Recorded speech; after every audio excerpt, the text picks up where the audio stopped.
Hello friends, इस video में हम ये जानेंगे कि जो पावर ऑटोमेट का एक नया अपडेट आया है, क्या हम कह सकते हैं कि एक नया डिज़ाइनर अपडेट आया है। क्योंकि जो पहले वाला जो डिज़ाइनर था, जो भी यूज़र इंटरफेस था पावर ऑटोमेट क्लाउड का, वो थोड़ा कंफ्यूजिंग था। जब वो एक लॉन्ग फ्लो बन जाता था, स्मॉल फ्लो में कोई प्रॉब्लम नहीं, लेकिन जब एक लॉन्ग फ्लो बन जाता है, इसमें मल्टीपल कंडीशंस, मल्टीपल लूप्स आ जाते हैं, तो वो थोड़ा बिट कंफ्यूजिंग क्रिएट हो जाता था कि जो फ्लो का जो पूरा फुल स्ट्रक्चर है उसे समझने में प्रॉब्लम आ जाती थी। लेकिन जो नया अपडेट है ये आपके लिए बहुत इंपॉर्टेंट हो सकता है। तो इस वीडियो में हम उसे गो थ्रू करेंगे कि क्या क्या चेंजेस आए हैं और किस तरह से ये पहले वाले से थोड़ा अलग है। तो ज़्यादा टाइम नहीं वेस्ट करते हैं, अपनी स्क्रीन पर चलते हैं और लास्ट जो हमने फ्लो ओपन किया था वो हम ओपन कर लेते हैं। ये वही फ्लो है जिससे हमने कैलकुलेट कॉलम क्रिएट किया था एक एक्सेल शीट में। लास्ट वीडियो में नहीं देखा है तो लिंक है हमारे डिस्क्रिप्शन में और आई बटन में भी। ओके, तो ये सिंपल फ्लो है, लेकिन मैं इसको अप्लाई टू ईच जो है ऑप्शन, इसको एक्सपेंड करता हूँ तो देखेंगे आप थोड़ा सा और कंफ्यूजिंग हो जाता है ये। तो अब मुझे देखने के लिए इसके जो स्क्रीन का साइज है वही मिनिमाइज करना पड़ रहा है। तो देखेंगे आप ऊपर की जो वैल्यूज में पढ़ भी नहीं पा रहा हूँ क्या है। पर हाँ, अब थोड़ा लग रहा है कि हाँ भाई ये स्टेप है, फिर ये स्टेप है, फिर ये स्टेप है, और इसके बाद ये बड़ा स्टेप है। इसके अंदर एक कंडीशन है और उन दो कंडीशन के बाद यस नो के बाद फिर ये लूप है, राइट। पर ये थोड़ा दिखने में, स्क्रीनशॉट लेने में थोड़ा प्रॉब्लम क्रिएट करेगा।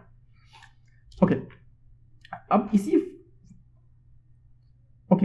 इसी फ्लो का आप सेकंड वर्जन देखिए जो नए डिजाइनर से बना हुआ है। तो मैंने इसे ओपन किया, तो आप देखिए सेम वैसा ही है, लेकिन अब देखिए थोड़ा और नीट एंड क्लीन दिखाई दे रहा है। और यहाँ पर मैं माउस की हेल्प से इसको ड्रैग भी कर सकता हूँ और चाहूँ तो मैं इसको जूम भी कर सकता हूँ। देखिए आप आराम से इजीली जूम करने के बाद मैं इसको कितने क्लियर तरीके से पढ़ पा रहा हूँ और नीचे भी ट्रैक कर पा रहा हूँ, लेकिन वो मैं यहाँ पर नहीं कर सकता था। देखो अगर मैं इसे जूम कर भी लूँ तो मेरे पास कोई ड्रैगिंग का ऑप्शन नहीं है, तो मुझे इन्हीं फ्लोज का हेल्प लेनी पड़ेगी। और कौन चीज़ कहाँ पर है, अब ये कहाँ पर आ रहा है, कौन सा फ्लो है, कंडीशन क्या है, थोड़ा कंफ्यूजन क्रिएट हो रहा है यहाँ पर। ठीक है, तो थोड़ा सा काम करने में थोड़ा प्रॉब्लम होती है इस फ्लो में। देखिए यहाँ पर देखिए इतना जूम करने के बावजूद भी मैं इसको इजीली मूव कर सकता हूँ कि देखिए हाँ भाई ये कंडीशन आई है, लेकिन ये इस अप्लाई टू ईच से है। और ऊपर देखेंगे तो ये 2-3 कंडीशन और भी है, राइट। तो बिल्कुल इजीली कर पा रहा हूँ। साइज छोटा करना चाहें तो छोटा भी कर सकते हैं। तो काफ़ी बिल्कुल ईजी हो रहा है, राइट। और दूसरा ऑप्शन, जैसे मैं इस पर क्लिक करता हूँ तो राइट हैंड साइड पर ये इसके पैरामीटर खुल जाते हैं, यानी कि जो भी हमारा ये जो ऑब्जेक्ट है या इसे एक्शन कह लीजिए, तो इस एक्शन पर जब जैसे हम क्लिक करेंगे उससे रिलेटेड जो भी पैरामीटर थे, जो पहले तो यही खुल जाते थे इस फ्लो के अंदर, अब ये साइड में एक विंडो खुल गई जो काफ़ी एक अच्छा और क्लीन इंटरफेस देती है। क्योंकि यहाँ पर हम जाएं और इस पर क्लिक करें तो यही थोड़ा एक्सपैंड हो जाता था, तो स्ट्रक्चर ही चेंज हो जाता था कि क्या हो रहा है, राइट। क्योंकि अभी हमने देखिए इस तरह से बनाया हुआ है और जैसे मैं इस पर क्लिक करूंगा अब ये एक्सपैंड हो जाएगा, तो फ्लो ही थोड़ा चेंज हो जाता है, जो कि यहाँ पर आपको देखने को नहीं मिलेगा। जैसे इस पर क्लिक करेंगे उससे रिलेटेड जो है पैरामीटर्स यहाँ पर हैं और सबका सेम स्ट्रक्चर है। पैरामीटर्स, सेटिंग्स, सीधे ही क्लिक करके आप जा सकते हैं। पुराने वाले फ्लो में आपको ये 3 डॉट्स दिख रहे थे, इस पर क्लिक करेंगे तब आपको मिलेगी सेटिंग्स, तभी आपको कमेंट मिलेगा, कोड देखने को मिलेगा। लेकिन ये copy to new clipboard option यहाँ पर था, वो अभी नए इंटरफेस में नहीं आया है कि उससे अभी आप कॉपी नहीं कर सकते। यहाँ पर कोई ऑप्शन नहीं है हमारे पास, ठीक है। सेटिंग्स में भी नहीं है, पैरामीटर्स में भी नहीं है, अबाउट में भी नहीं है, तो वो अभी आना बाकी है, होपफुली शायद आ गया जाए फ्यूचर में। देखिए आप इसी फ्लो को थोड़ा सा और कॉम्प्लेक्स बनाते हैं। जैसे मान लीजिए अगर ये यहाँ पर एक पैरेलल एक्शन होता, तो मैं इस प्लस बटन पर क्लिक कर रहा हूँ और मैंने एक पैरेलल ब्रांच ऐड कर ली। यहाँ पर हम एक कंपोज सी लिख लेते हैं,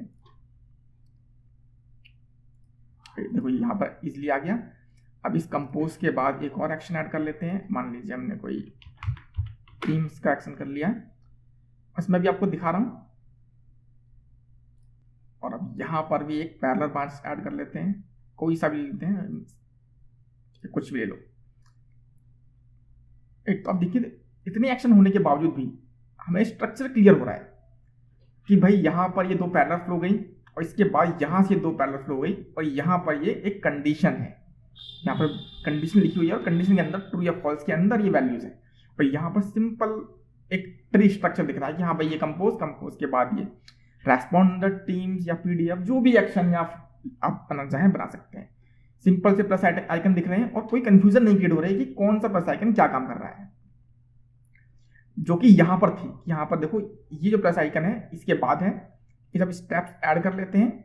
अब यहाँ पर ये ऐड एक्शन आ रहा है, यहाँ पर ऐड एक्शन आ रहा है, एक यहाँ पर आ रहा है, एक बाहर भी आ रहा है न्यू स्टेप्स, तो कंफ्यूजन थोड़ी थी यहाँ पर कि ये यहाँ पर बिल्कुल इजी और नाइस वे में माइक्रोसॉफ्ट ने काम किया है। कुछ और टूल्स देख लेते हैं, जैसे यहाँ पर ये प्लस जूम करने के लिए, जूम आउट करने के लिए, बिल्कुल सिंगल स्क्रीन पर आने के लिए जूम करेंगे तो कोई से भी एक एक्शन पे जा सकते हैं। जैसे मैं इस पर जाता हूँ, देखो वही जो है वही एक्शन जो है जूम हो जाएगा, नहीं उस पर फोकस आ जाएगा।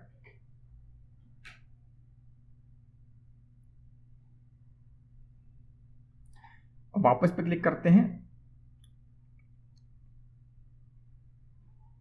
तो एक बिल्कुल नाइस तरीके से यहाँ पर दिख रहा है। एक और खास बात है कि जो भी हमारे ट्रिगर्स होते हैं या जो भी हमारे एक्शंस होते हैं, कुछ में हमें ऑथराइजेशन करना पड़ता है। जैसे अगर आप आउटलुक यूज कर रहे हैं तो आउटलुक को अपने आईडी से ऑथराइज करना पड़ेगा, यहाँ भी मैं ऑथराइज कर रहा हूँ मेल भेजने के लिए। या फिर हम टीम्स का यूज कर रहे हैं तो उसे भी हमें मेल आईडी से ऑथराइज करना पड़ेगा। इसी तरह से शेयर पॉइंट भी करना पड़ेगा, वन ड्राइव भी करना पड़ेगा, लेकिन कंपोज में जरूरत नहीं है। आप CSV बना रहे हैं, कोई डेटा ऑपरेशन कर रहे हैं, वहां पर जरूरत नहीं है, किसी कंडीशन में जरूरत नहीं है। तो कुछ में जरूरत है, कुछ में नहीं है। लेकिन पुराने फ्लो में हमें वो पता ही नहीं चलता था कि किस में जरूरत है या नहीं, क्योंकि मतलब कि पता चलता था लेकिन ऊपर से देखने पर नहीं। हमें 3 डॉट पर क्लिक करना पड़ेगा और फिर इसी के अंदर आपको मिलेगा कनेक्शन, माई कनेक्शन। देखो इसमें आ रहा है एक्सेल में, इसमें नहीं आ रहा है, लेकिन देखो इसमें भी नहीं आ रहा होगा, इस एक्सेल में आ रहा होगा। ठीक है, कि एक्सेल को ऑथराइज करना पड़ेगा। लेकिन आपके जो नए फ्लोज हैं वहां पर आप देखेंगे एक लिंक का बटन आएगा। यहाँ पर देखिए जिसमें भी रिक्वायर है वहां पर कोने पर एक लिंक का बटन आएगा, अदरवाइज नहीं आएगा। देखिए इसको नहीं चाहिए, इसको नहीं चाहिए, इसको नहीं चाहिए, इसको नहीं चाहिए। देखो इसको पीडीएफ पीपीटी को पीडीएफ बनाने के लिए ये देखो चाहिए यहाँ पर, राइट। कनेक्शन के क्या नाम है इसका, जो भी हो, मतलब इस सर्विस को हम यूज कर सकते हैं, लेकिन ये ऑथराइजेशन चाहिए इसी सर्विस के लिए।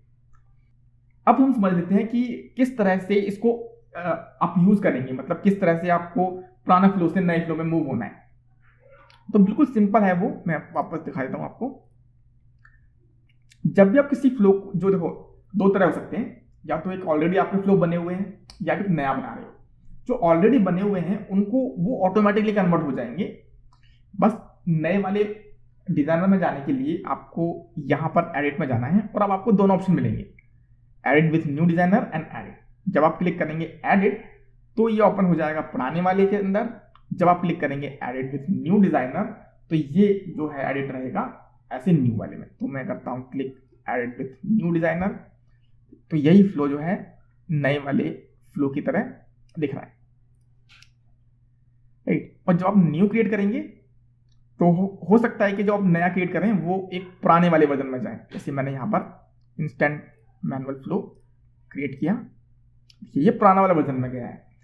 तो इसको क्या करना है, कुछ नहीं, आप एक स्टेप या 2 स्टेप ऐड कर लीजिए और सेव कर दीजिए और उसके बाद उसको दोबारा से एडिट कर लीजिए नए वाले ब्राउजर के लिए। अब जो आपने नए क्रिएट कर रखे हैं उसके लिए बिल्कुल सिंपल है, यहाँ पर एक बटन दिया हुआ है 3 dots, switch to new designer. ठीक है, स्विच, सेव एंड स्विच। मुझे इसमें कुछ एक और ऐड करना पड़ेगा।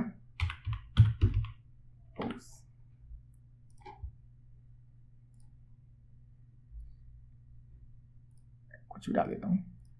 ठीक है, तो अब इसको स्विच, सेव एंड स्विच। ठीक है, देखो ये मूव हो गया है पुराने वाले से। तो यहां पर वापस करने के लिए स्विच टू बेस क्लासिक, तो ये क्लासिक वर्जन में मूव हो जाएगा। देखिए बिल्कुल